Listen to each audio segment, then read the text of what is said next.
बोले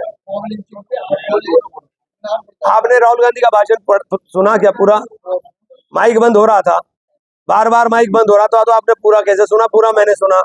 अखिलेश जी ने भी बोला, अखिलेश जी ने तो पूरी चौपाइयां पढ़ पढ़ के सुना करके बोला कि तुम नफरत क्यों बोल रहे हो, मोहब्बत की बात करो और डराओ मत।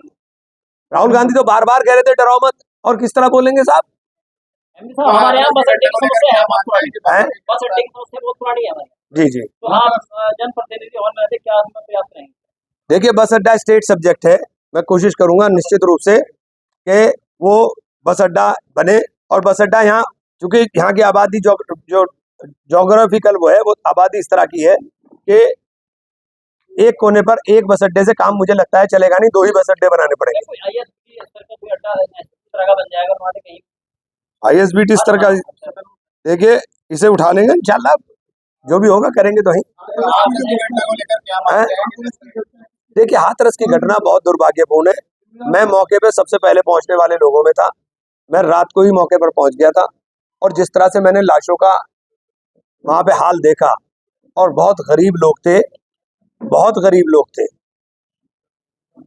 उन लोगों को हमने सरकार से कहा कि मुआवजा राशि बढ़ा के दी जानी चाहिए। श्रद्धालुओं की मौत हुई है, वो आस्था के अंदर अंधा होकर के इस तरह से वो वहां पे इकट्ठा हुए, और कुप्रबंधन की वजह से वहां इतना बड़ा हादसा हुआ। मैंने इतनी लाशें एक साथ लाइन से लगी हुई कभी नहीं देखी। भाई दोषी तो सरकार तय करे कौन है कौन नहीं है, मेरा मामला है मुआवजे का, कि मुआवजा दे उन्हें। क्योंकि अब आप दोषी तय करो कौन है कौन नहीं है तो अलग विषय है, पहले आप मुआवजे की बात करें कि मुआवजा दे। कैसी बात कर रहे हैं यार, जब तुमने सुना नहीं बोल रहे। राहुल गांधी ने कहा हिंदू कभी हिंसक नहीं हो सकता, राहुल गांधी ने कहा हिंदू कभी नफरत नहीं फैला सकता। आप हिंदू के नाम के ऊपर ये नफरत और हिंसा क्यों फैलाने की बात करते हो? राहुल गांधी ने ये कहा, आपने उसे उल्टा कर दिया, कैसी बात कर रहे हैं भाई?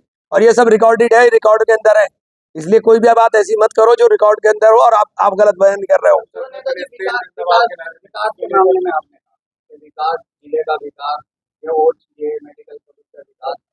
आपने बिजली की समस्या को लेकर माननीय योगी आदित्यनाथ की तारीफ? भैया मैंने योगी जी की तारीफ नहीं की थी, मैंने ये कहा था, और आप में से कौन सा आदमी है जो मेरी बात को झुठला देगा? इस कड़कड़ाती गर्मी में जब ट्रांसफार्मरों के ब्लास्ट हो रहे हो, बिजली के कर्मचारी रात रात भर करके काम कर रहे थे, मैं जाग रहा था, मैं देख रहा था, मैं करा रहा था, लाइट हमें अच्छी मिल रही थी, मैंने अच्छी लाइट की बात तारीफ कर दी, आपने योगी से जोड़ दी। बताओ इसमें मेरी क्या गलती है भाई? तो लाइट अच्छी थी यार, अगर मैं कहूँ कि नहीं थी तो क्या नहीं थी? एक मिनट, अगर मैं कहूँ कि नहीं थी तो क्या नहीं थी? बताओ, लाइट 14 घंटे 16 घंटे 18 घंटे मिल रही थी कि नहीं मिल रही थी? सरकारों से अच्छा मांगते हैं। अरे भैया थी, कैसे नहीं थी? आप कैसी बात कर रहे हो यार? एक विपक्ष में होने का मतलब केवल आलोचना हो गया कि हम आलोचना ही करते रहेंगे?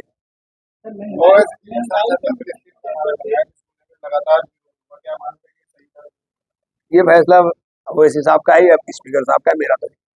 चंद्रशेखर आजाद लगातार जो है आवाज उठा रहे हैं कि कावड़ को लेकर अस्पताल और रोड बंद हो जाते हैं, लेकिन 20 मिनट की नमाज होती है, रोड बंद को लेकर उन्होंने बयान दिया था, क्या मानते हैं? ऐसा है, जो बयान चंद्रशेखर ने दिया उसका जवाब चंद्रशेखर से लेना, समझ गए आप? मुझसे आप जवाब मत दो। और जहां तक नमाज की बात आप कह रहे हो, मुझे ये सरकार है और क्या हमारे साथ होना और क्या हो रहा है ये सबको पता है, आपको भी पता है, मुझे पता है। लेकिन ये बैठे जुबैरी साहब क्या नमाज जायज है? अगर सड़क के ऊपर आप पढ़ रहे हैं, सरकार ने मना कर दी, हवा की बातें कर रहे हैं, चंद्रशेखर को तो नहीं मालूम है ना ये मसले की बात है। अगर सरकार ने मना कर दिया कि नमाज नहीं पढ़ सकते आप, तो आप सड़क पर नमाज पढ़ रहे हैं, आपके अल्लाह ने नमाज ही नहीं कबूल करी, क्योंकि मालिक सरकार है उसकी, आप नहीं पढ़ सकते। आप अभी विकास की बात कर रहे थे, लोग बिजली के बिल से बड़ा परेशान है, बिजली बिल आ रहे हैं, उसमें अब आगे क्या करेंगे? ज्यादा परेशानी लोगों को सामना करना पड़ेगा, क्या करें? भैया कोई शिकायत पर्टिकुलर आएगी, निश्चित रूप से उसके अंदर कर शिकायतें जा रही हैं, लोगों के मर्डर करते जा रहे हैं, लोग परेशान, उसमें क्या करें? कनेक्शन तो उन्होंने 4 किलोवाट बढ़ा दिया। भैया ये जो देखिए ये जो जन समस्या है जो लेकर आएंगे, इन मामले में निश्चित रूप से अधिकारियों का भी मीटिंग बुलाएंगे, हम दिशा की मीटिंग बुलाएंगे, उस मीटिंग के अंदर अधिकारियों के सामने रखेंगे। और अगर किसी का व्यक्तिगत रूप से पर्टिकुलर है, मैं आपके माध्यम से कहना चाहता हूँ, मेरे कार्यालय पर आ जाएं, मैं बैठा हूँ, मिलूंगा। मैंने तय करा कि मैं हर सूरत में कुछ भी होगा सैटरडे संडे में तो सहारनपुर ही रहूंगा, चाहे कहीं भी होऊंगा, लेकिन सैटरडे संडे में सहारनपुर ही रहूंगा। राजस्थान जी मानसून आ रहा है और बाढ़ की स्थिति पहले भी सहारनपुर में देखने को मिली थी, तो क्या इसको लेकर प्रशासन देखो ये को बहुत देखो ये बहुत बहुत ऐसा मुद्दा है कि मैं इसके ऊपर गहन मंथन कर रहा हूँ और कुछ विशेषज्ञों से राय भी ले रहा हूँ। सहारनपुर के अंदर 3 नदियां हैं खासतौर से।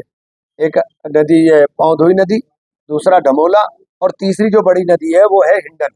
और जब ये तीनों नदी एक जगह मिलती है तो हिंडन के अंदर फ्लो ज्यादा होता है, हिंडन पानी नहीं ले पाती और ये बैक मारता है, और बैक वाटर से पूरे शहर के अंदर हमारे तबाही मचती है। तो इसमें हम क्या करा सकते हैं, इसका क्या रास्ता निकल सकता है? चूंकि प्राकृतिक आपदा है, लेकिन इसका कोई रास्ता कोई ना कोई निकलने का होगा, उसमें हम विशेषज्ञों से राय लेकर के काम करेंगे।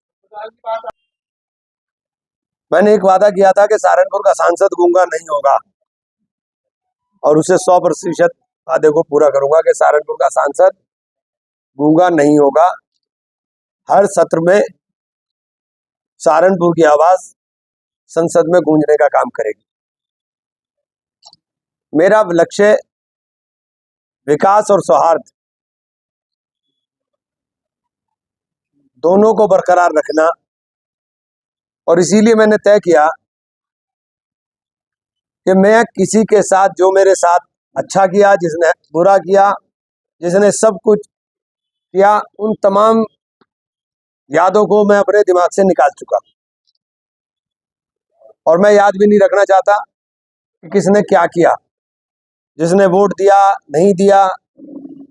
अब अल्लाह ने, ईश्वर ने मुझे सांसद बना दिया, तो मैं लोगों की खिदमत के अंदर अपना वक्त देने का काम करूंगा, और विकास के लक्ष्य को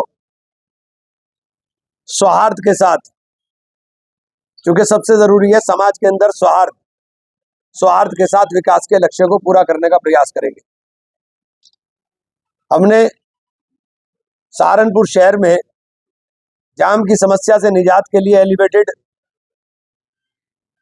रोड की बात आप सब लोगों के सामने कही थी। मैं माननीय मंत्री जी से मिला, तब उन्होंने मुझसे एक बात कही, मैं किसी पर आरोप नहीं लगाना चाहता, लेकिन उन्होंने मुझसे बात कही, ये 2016 में ये योजना आई थी, अगर उसी वक्त सांसद लिख के देते तो मैं उसके ऊपर एलिवेटेड रोड उतार करके इस हाईवे को, स्टेट हाईवे को ट्रांसफर करता। लेकिन चूंकि अब ये स्टेट हाईवे में ट्रांसफर हो गया, इसलिए गवर्नमेंट ऑफ उत्तर प्रदेश से इसकी एनओसी जारी करा दो और हम इसका पैसा जारी कर देंगे। मुझे मंत्री जी ने आश्वस्त किया है, और मैंने नगर विधायक से इस संबंध में खुद बात कर करके कहा था कि आप और हम दोनों गाड़ी के पहिए हैं, और जनहित के मुद्दे पर, राजनीति अपनी जगह है, लेकिन जनहित के मुद्दे पर हम सब लोग मिलकर के काम करें। और अगर हम लोग मिलकर के काम करेंगे तो निश्चित रूप से जन समस्याओं के निराकरण करने में हमें सबसे ज्यादा आसानी होगी। दूसरा, दिल्ली यमुनोत्री नेशनल हाईवे जो अधूरा पड़ा है, अपूर्ण स्थिति में है, और जिसके ऊपर मां शाकुंभरी सिद्धपीठ है, उसको लिंक रोड बना करके मैंने प्रपोजल दिया, और इंशाल्लाह मुझे उम्मीद है ये पूरा भी हो जाएगा। सहारनपुर के अंदर हॉस्पिटल का मुद्दा मेरे लिए सबसे अहम है, और मैंने समय मांगा है अभी स्वास्थ्य मंत्री जी से। समय मिल जाएगा तो प्रधानमंत्री जी की जो स्वास्थ्य योजना है उसमें 8 सुपर स्पेशलिटी विभाग बना करके एक नए ब्लॉक का निर्माण सहारनपुर में कराना मेरी प्राथमिकता होगी, जिसके बाद सहारनपुर के 95% मरीज बाहर जाने बंद हो जाएंगे, सब इलाज यहीं मिलेगा। 95% सारी सुविधाएं यहाँ होंगी। ये मेरा प्रयास है, और इंशाल्लाह मैं इसे बहुत जल्दी पूरा करने का काम करूंगा। इसके लिए मैं, जरूरत होगी उत्तर प्रदेश के स्वास्थ्य मंत्री जी से मिलने की, उनसे भी मिलूंगा। मुख्यमंत्री जी से आवश्यकता होगी, मुख्यमंत्री से भी मिलूंगा। हमारा प्रयास ये कि हम लोग जिले के अंदर विकास के नए कीर्तिमान स्थापित करें, और मुझे उसका कोई क्रेडिट भी नहीं चाहिए। मैंने ये बात पहले ही कहा है कि मुझे उसका कोई क्रेडिट भी नहीं चाहिए, चूंकि मैं अगर जीता हूं तो लोगों के आशीर्वाद से, लोगों की मोहब्बत से, जिस उम्मीदों के साथ लोगों ने जिताया है। क्रेडिट जिसे लेना हो बोले, मेरा मकसद काम होना है कि काम हो जाए।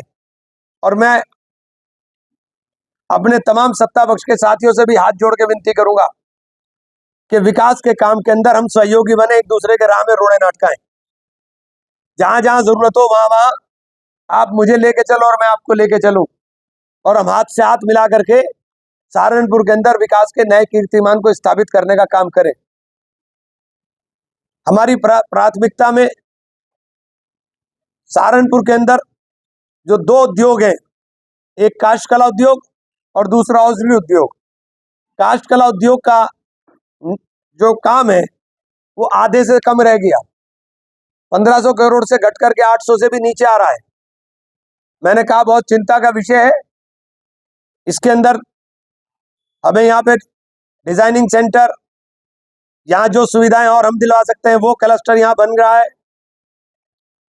वो सुविधाएं दे करके जो मजदूर यहाँ से पलायन कर रहा है, जो दस्तकार यहाँ से पलायन कर रहा है, उसका पलायन रुके, उसको काम यही मिले, इसके लिए हम प्रयास कर रहे हैं। हौजरी उद्योग ऐसा घंटित क्षेत्र के अंदर लगा हुआ एक बहुत बड़ा उद्योग है जो सहारनपुर की पहचान बनता जा रहा है।